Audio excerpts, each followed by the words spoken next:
let's talk about Bellular. Um, and I want to talk about the Dragonflight data because when he looked at like engagement and rating, one of the questions that I have is like, okay, but how many people are just dabbling in the game? I think Dragonflight has had a lot of people try the game out for the first time or come back after a long time away. And for a lot of those people, like I've watched people that stream it, I've talked to friends that have come back, and a lot of them aren't coming back in the way maybe they used to play it or the way they always thought WoW was meant to be played. And so there isn't as much of an emphasis on Mythic Plus or rating within, like, anecdotally, my experience.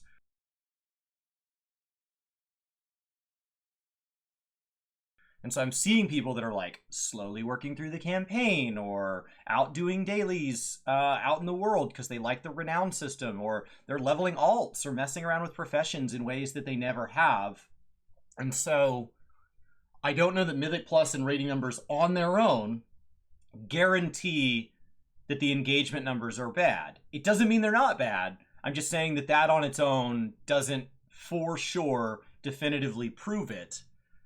Because if you build a game that is played differently, then using the way we've typically tracked player activities may not be a perfect indicator of total population. World of Warcraft is only just coming out of probably the darkest period in its history, and while I've suspected some things, I haven't had the firm data until today, because something that we anticipated a few weeks ago has now been confirmed. That is the fact from the horse's mouth that Dragonflight did not sell as well as Shadowlands. But the question is, what does that reflect more on? Dragonflight or Shadowlands? I'm fairly sure it's the latter, and we're going to learn a whole bunch more today. Keeping in mind that there's a third door option where there are a lot of people that are just very frustrated with Blizzard. And so I am regularly told on days that I stream World of Warcraft or that I post a video on my YouTube about World of Warcraft that they can't believe I support Blizzard by spending any time with their products. It has nothing to do with the quality of the game. It has nothing to do with the content of the game, the patch updates. None of that. It's none of the same memes that I get when I stream something like New World where like, isn't this a dead game? They're not talking about the game. They're talking about the company. And so there is a third door option that could be affecting people getting back in. What I would say the answer to that, if for the third door people, is you just got to keep going. If you make a mistake, no matter how big the mistake, you can't go back and undo it. And so apologize and move forward is the best remaining option. So I think it's good that he's going to talk about Shadowlands versus Dragonflight, but there is a third door, and the answer to that one is just time. As we go into the MAUs of Blizzard and its overall performance as a business, and what that means for us players going forward. MAUs. The way that those work is that if you play one game from Blizzard in a month, you'll be an MAU. If you play, say, both World of Warcraft and Hearthstone, you'd actually be counted as 2 MAUs. So that number actually rose from 31 million in the third quarter of last year to 45 million, which is an increase of 45%. And, well, actually an increase of 21 million monthly active users, a 114% increase from the fourth quarter of 2021. So, is that Diablo Immortal? What causes such a big spike? a year prior, which is kind of impressive, and we'll dive into that more. Their segment revenue and operating income, which doesn't matter to us, but I guess is important, that grew 90% year over year in Q4, though. Yeah, so like Diablo Immortal is just, it skews monthly active users because there's no paywall. So you can't be a monthly active user in WoW month over month over month because there is no like unlimited free trial. And so, and when you look at games that have like a buying requirement, so MAUs have always been like apples and oranges when you look at the mobile market versus not. Now, I imagine that's incredibly frustrating as a gaming company if shareholders are asking you why your monthly active users are low and they don't differentiate that. The answer would be to go create a mobile game so that you have access to the same kind of bump that everybody else gets. Also with the earnings, like $100 million worth of Diablo Immortal feels like that might be enough to get a couple of max level characters. Obviously, that would kind of always happen because of Overwatch 2 and World of Warcraft. Yeah. Now on that then, World of Warcraft, Yeah, Overwatch 2 has a ton of interest, and obviously a WoW expansion should be good. I just wonder if Diablo Immortal is also in the mix. Talk about it. So our game has delivered significant year-on-year growth in terms of its reach, engagement, and net bookings, which is the money bit. Now that means over $100 million in the fourth quarter of last year per the calendar. So if you're ever wondering how much money the game makes, well, there you go. Now, this is where we get to the less good thing-ish. And that is that early Dragonflight sales figures have actually not reached the level of Shadowlands. If you'd like some context on that, Shadowlands at its time was the fastest sell-through to day one PC game of all time. So that basically is pre-orders through to day one. It was almost instantly dethroned by Cyberpunk 2077, and I suppose both Cyberpunk and Shadowlands were games that set records and then kind of crash and burn with their launch. And I think ultimately that is why we have not seen those people come back with the Dragonflight expansion, which, I mean, now they have admitted it. We suspected this first whenever they didn't boast about their sales figures. Obviously, now they are, well, they're saying it's not sold as well. Is that a bad thing? Like, they burned a lot of trust with that, well, record number of people. So, like, is that a bad thing? I mean, if your example of other games that have outsold expectations is Cyberpunk, it tends to mean that having a larger than expected audience on day one means you're out on stage in just your underwear. So, like, a more organic, slower pace might be healthier. It's interesting to see the actual numbers, though, because I did wonder before, it's like, okay, but how much smaller? So I hope he has, like, maybe they reveal percentage amounts smaller? But they're saying that in a context that, from their perspective, community feedback has been positive, that post-launch subscriber retention is in fact higher than recent expansions in the West. Now, in the West, I think is a relevant bit because, of course, their retained players is going to fall all the way to essentially zero in China because the game, it's closed down in China completely, which is mad. Now, when we're talking about recent expansions with an S, that means Legion, BFA, Shadowlands. I think it's pretty damn obvious that Dragonflight is a better expansion than BFA and Shadowlands. As for Legion, I wouldn't be surprised if Legion even had a higher fall-off rate, but I think that would be because it was able to draw in so many people, even the more fair weather people. Whereas when I look at the Dragonflight expansion, what I really see from it is an expansion that doesn't have anywhere near the hype of WoD or of Legion, right? Because Warlords of Draenor, like, think about its marketing campaign. Think about how much that resonated with people who are really there for, like, the core, you know, galloping abs and sweaty muscles, heavy metal side of World of Warcraft. Yeah, I mean, the hype is definitely a fair point. On the point of retention, though, like, once you have people, once you connect people, yes, if you get a larger than average crowd, then obviously there's a pretty good chance that some of those people are just there for the hype, and so they're going to leave pretty much no matter what you do. So that is a valid point that he brings up.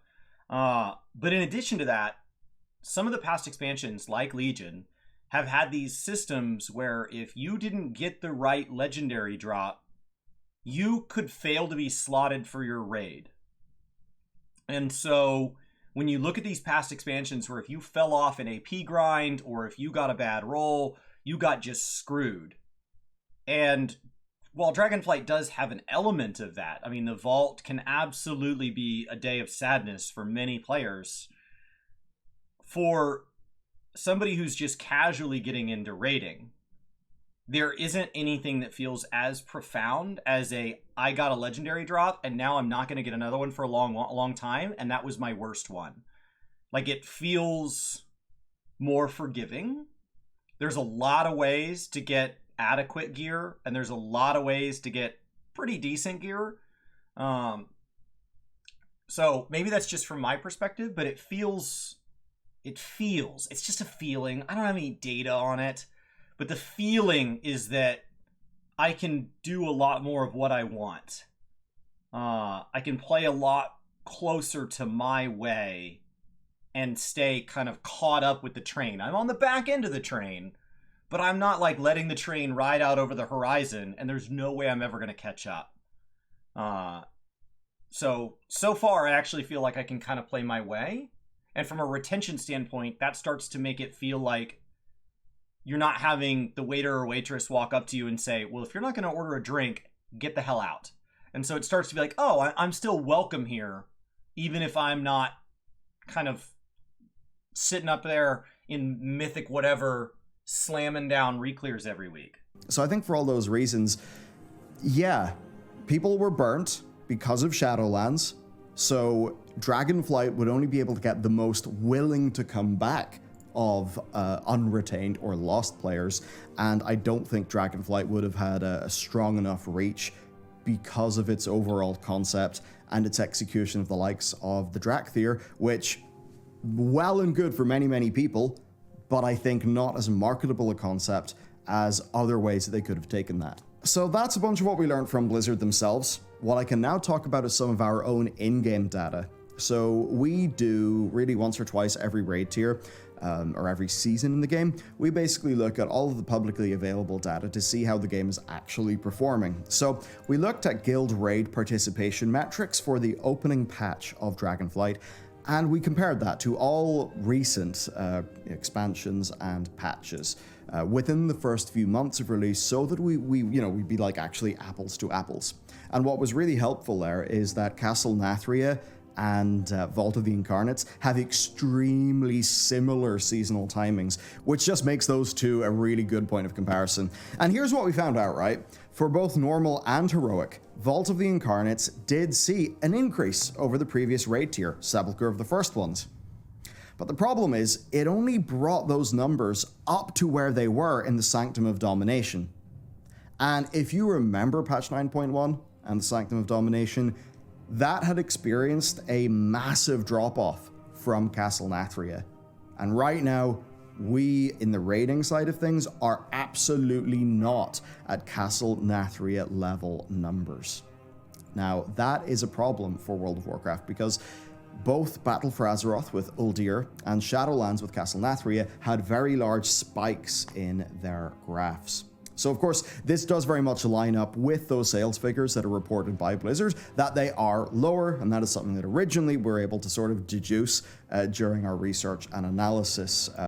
Is there a way to get other metrics? So I know he also compared PvP and Mythic Plus, and if they all follow the same trend line, maybe WoW players really are that predictable. But I would love to also see like number of characters that have cleared the campaign. I would love to see the number of characters with max level renown.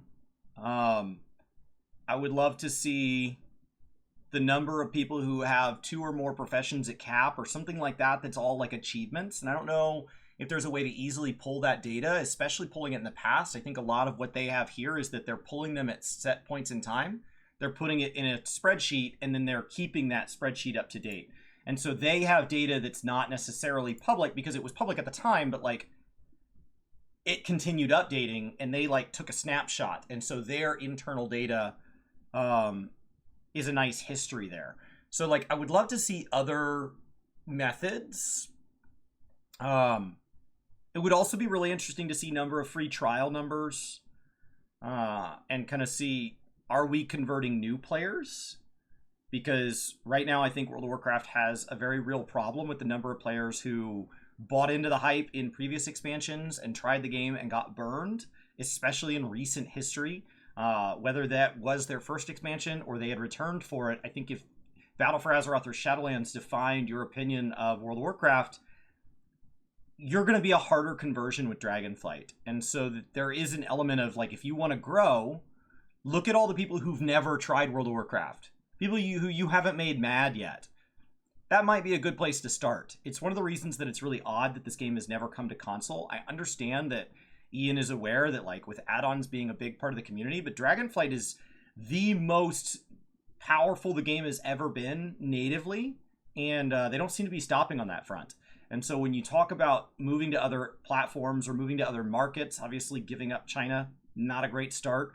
But as you move to other markets, that's a great way to go in somewhere where people are like, oh yeah, I've heard some things about that game. But they don't have like devout, strong opinions about individual decisions you've made that have negatively impacted them, which makes that player maybe a little more likely to give your free trial a shot. And I think that the Exile's Reach is a pretty decent start. So I just kind of wonder if there's other forms of content consumption that have gone up. And so if rating is down 40% or whatever, but questing is up 15%, obviously overall numbers being smaller in Shadowlands is what it is. But when people talk about the game needing to move in a healthier direction, that might mean that some of your hardcore numbers do go down while the other numbers go up as you make a pivot. And so I don't think that's necessarily all bad news. Them talking about updating world events for the first time in a long time. People that maybe are getting into LFR or enjoyed the voice-acted campaign. There might be something to that. There might be something to people that don't play that way. The crafting and gathering system is really neat. So if the total number of crafters and gatherers is up by 10%, if the total number, like, that would be a good thing. And some of those people might have been playing Mythic Plus before because it felt mandatory, because it felt required. They may have never liked it. So you may see like, wow, they've really changed from a Mythic Plus player to a crafter. No, they always wanted to be a crafter, and you didn't make that possible. And you're lucky they didn't quit. So I would love to see some additional numbers just as the game pivots. The problem is that the best way to have those numbers mean anything would be for him to have those numbers all the way back to 7.1 in this case. And unless he kind of saw this coming, he doesn't have them. So unless they're still publicly archived somewhere, Data for Azeroth, something like that, it would be really neat to see kind of, I want to track like the number of players that get ahead of the curve. I want to track number of players who complete the campaign. Obviously, the campaign being mandatory means that it's going to have a padded portion, but maybe we also track those achievements for the optional side quests. Let's look at number of reputations capped, things like renown milestones. Let's go look at some of these optional things. Go back and check things like who did all their Kirin Tor dailies versus who's doing the soup raid versus who's doing their dragon racing. And you know, who all these little random things that we've done over the years. And maybe we can start to see a trend of like, sometimes people are just playing differently. I think the total number of players is down, and that's fine. But also, like, when they talk about people are being retained, retention, okay, well then why are they being retained? What are these monthly active users doing if they're not raiding? Now, that's the quantitative side. To look at the qualitative side, I would say that Vault of the Incarnates is a really fantastic raid.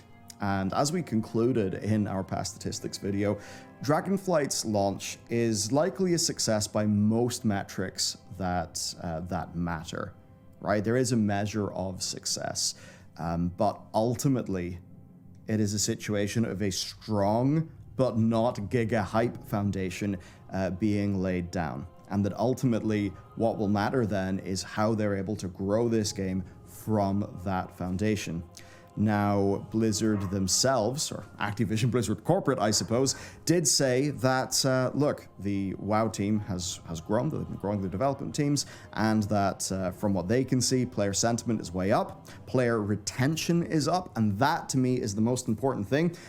Really, a game like World of Warcraft can be analyzed similarly to how you would analyze a SaaS business, because World of Warcraft is GaaS, games as a business, so a lot of those metrics that are used in the SaaS, which is software as a service, world, like, you know, your churn rate, your, you know, cost of user acquisition and all of that stuff, those actually really matter to World of Warcraft. And in the SaaS world, one of the most important things is your churn rate. Because if your churn rate's too high, you are fucked. And that is the state that World of Warcraft was in with its previous 2 expansions. So the actual important thing here is that the churn rate has decreased. Now the thing is, Blizzard, or Activision Blizzard, cannot lie in these disclosures, because this is all happening in a world that is regulated by the securities, the SEC, right? The Securities Exchange Commission, I believe. So if they do lie in any like earnings report stuff, that is tremendous trouble. Instead, what you rather find is they tell the truth, but they can be selective in what bits of the truth that they tell, sort of assuming that people will read mostly their comments, but then not actually look through some of their numbers with a fine-tooth comb, because there are just filings, even for regulatory purposes, that they do actually have to make as a part of being a publicly traded company in the United States of America. So the other side then is Mythic Plus. At the time, our data sources for Mythic Plus. I would note that he's saying that in a way that makes it sound like they'd like to be deceptive, that they'd like to be tricky or lie, and they're only telling the absolute amount of truth that they have to. This is actually what every company's doing. And that's not to say every company's deceptive lies. It's to get away from that altogether. When you're talking to investors, these are people that you talk to very briefly out of your total number of hours spent across a year doing what you actually do for a living. And you're doing it for the purpose of trying to raise money. You're trying to increase the value, the total valuation of your company. And so when you do that, it's kind of like meeting your girlfriend or boyfriend's parents. You're going to focus on the things that show them the best part of you the quickest. You're not going to spend as much time with them as you actually do with the significant other. And so you're not going to immediately lead with all of your most embarrassing stories. Not because you're lying. The things that you're saying are true. You're just jumping right to the good parts. So I don't think that it is as deceptive as he's saying. It's the same way we all do. Every time you have a first impression, you're sitting in a job interview, you're going to really make sure to emphasize what's going well. When you talk about your weaknesses, you're going to say, yeah, like they're there. I'm aware of them. I'm acknowledging them, but I'm not going to play that up. Yes, this is what's not going great in my life, but let me tell you more about that good thing, because I got some really good things that are going really well for me. And I feel much better when we're talking about the good things. So it's not, I think people talk about it like it's this lack of integrity. And integrity kind of implies that you're the same person all the time. But in reality, there's also an element of like manners and contextualization where, yes, you are always you, and maybe you are an incredibly honest person. But the words that come out of my mouth and the behaviors that I do might be a little bit different when it's my wife and I sitting on the couch in the privacy of our own home than when we're out with her parents and my niece and nephew. Not because I'm lying to either one, but because it's one, I'm acting appropriately in both situations. And so it is regulated to make sure that we're all operating on the same level of honesty and that the same amount of data is there so that investors are protected to make reasonable decisions off of what is a reasonable amount of information from company to company to company. So we've agreed on a regulated amount of information that will be included, and then they're allowed to add whatever they want on top. And so obviously, if there is something above and beyond the minimum that's good, they're going to be very good about saying that. And if there is something that is not required to be stated, and it's not going great, you wouldn't believe the amount of rotten fish in the break room refrigerator. They're not going to disclose that. The SEC doesn't require them to. It's not going to make an investor more likely to invest. Let's not talk about the fish. I would say that whenever the social bonds of a game get shattered, right, that's going to impact the largest organized teams likely first. But if loads of like just individual players are coming back to the game and then are being retained through the expansion being better, perhaps it's more likely, especially when we take into account cross-faction grouping for Mythic Plus, which will really increase the accessibility of Mythic Plus groups to Alliance players. I could maybe see Mythic Plus being the thing that will rise before raids rise. Maybe raids will be a bit of a lagging indicator because they do involve a degree of people coming back and then being able to organize. So yeah, we'll have to see on that one. Ultimately though, where we are left is that 2023 content roadmap. It seems the momentum is really strong. I mean, as soon as 10.05 appeared, 1007 was on the PTR, right?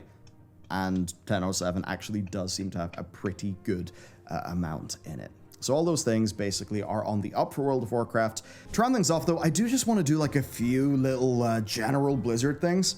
Okay, so monthly active users, obviously they were down in like the low 20s in terms of millions, and the MAUs for the third quarter of 2022 actually didn't include the launch of Overwatch 2.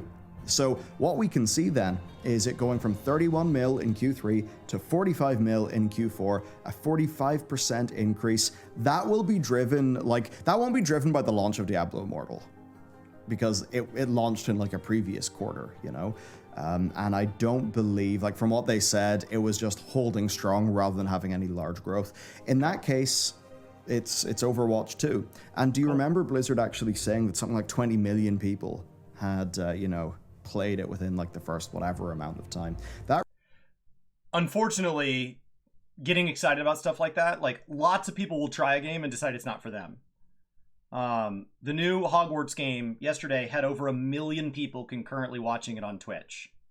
And so that is exciting, but that doesn't make it a failure if a month from now that number is 50,000, 10,000, something that is just a drop in the bucket compared to what it is week one. So like that is exciting, but that would mean you would also have to drop an anticipated title once a quarter, and you can't do that. So like it's definitely exciting because the alternative would mean that even if if they did drop Overwatch 2 and it did not drive it up, it's like, wow, like that was home field advantage tossed underhand to you and you couldn't hit that. So like it's good, just contextually, like the real number, the churn in month 1 and month 2 is insane. That really does show to us the power of free to play. And of course, Q3 itself would have been fairly strong because of Wrath Classic. So overall, I think what we see there is Overwatch doing well. And one of the interesting things there when you look at Overwatch is that it's actually done well by the numbers. And I think to a lot of people who are frustrated at some aspects of that game, that'll kind of sting. That being said, the Overwatch 2 game director has broadly been saying more right things and has acknowledged a lot of the problems and challenges that game has been facing, and it seems like its 4th season will be able to implement a fair amount of changes, which look, would be good, because with Overwatch, I really actually prefer Overwatch 2's meta feel to Overwatch 1. I just want them to get the business model right. If they can continue to iterate and have a good, fair free-to-play live service, then hey, I think Overwatch is fun as hell, so I would be there for that. And it is a remarkably different picture to that of, say, Q4 2021, where we had 24 million monthly active users, right? Like, what a massive difference. Now, as for Activision Blizzard King as an overall company, look, it was Modern Warfare 2. Obviously, that sold all of the copies in the universe. It's the best Call of Duty in a while. And between all of this stuff, basically, Blizzard reported its highest quarterly net bookings to date because of WoW, Diablo, and Overwatch. Turns out Candy Crush actually did really well, not that we care about that. And their mobile bookings grew in the mid-teens year over year. Their overall in-game net bookings grew 46%. Generally speaking, fairly strong numbers. So there you have it, that's basically it for this video. I think that World of Warcraft is set up to have maybe the strongest future than it's had in a long time, even though this expansion did not sell as well. Personally, I can say I'm having more fun in the game than I have, since Mists of Pandaria. I'm actually enjoying Dragonflight more than I enjoyed Legion. I think the Legion was like, big giga hype for all of those like narrative reasons and just strong player fantasy. But in terms of design fundamentals, I do actually think that Dragonflight is a better setup expansion. We'll have to see where it goes. The next big test will be patch 10.1, so that we can see what a major content patch looks like from this refactored World of Warcraft team that is remarkably larger than it used to be, now numbering over 700 core development staff. Cool. I appreciate it. As somebody that does such a good job with numbers, I'd love to see them start to dive a little bit wider as the game starts to have maybe a little bit wider appeal and tries to take on more wider systems. I think that Dragonflight has been broader in what it has tried to do than expansions in recent history. The Covenant system being so restrictive was like, hey, we have a lot of content and you're not allowed to play all of it unless you want to play the game more than once. And so Dragonflight does feel a lot easier to get into. Battle for Azeroth felt like there were some aspects of it that were really segmented. So Dragonflight, in my opinion, feels a lot easier to get to a lot more of the content. And so I'd love to see, is that actually causing a rise in that? Or is it like, hey, cool, you gave me access to the buffet, I'm just going to go over here and pick up one or two things. And they really broadened it and didn't get anything for that. So I just love to see what those numbers are. Maybe those numbers are also down. But it'd be neat to kind of see that data through a team that keeps a pretty immense kind of take on this. The fact that monthly active user numbers are such a big indicator of what shareholders feel mean that free-to-play games like Overwatch, like Diablo, they really pad those numbers because obviously there are a lot of people that like a game okay and will play it for free. But to charge me up front and then charge me every month, the moment you aren't giving me my value, it feels like you're stealing from me. Because it's not just my time, which is immensely valuable. It is also my money. And so as a player, it's easier to get frustrated towards a company that is continually taking money. They're continually raiding your pockets. As opposed to a free-to-play game, which might not actually be taking anything. Which is crazy because, like, when you actually look at people that say they spend money on Diablo Immortal or they actually spend money on skins or something like that in Overwatch, my experience has been that some of the people I know that stick with those games actually spend more than I do on World of Warcraft. But there is something mentally draining about you're spending a lot on the days that you like the game, as opposed to World of Warcraft, you're spending the same amount on the days that you like the game as the days that you don't like the game.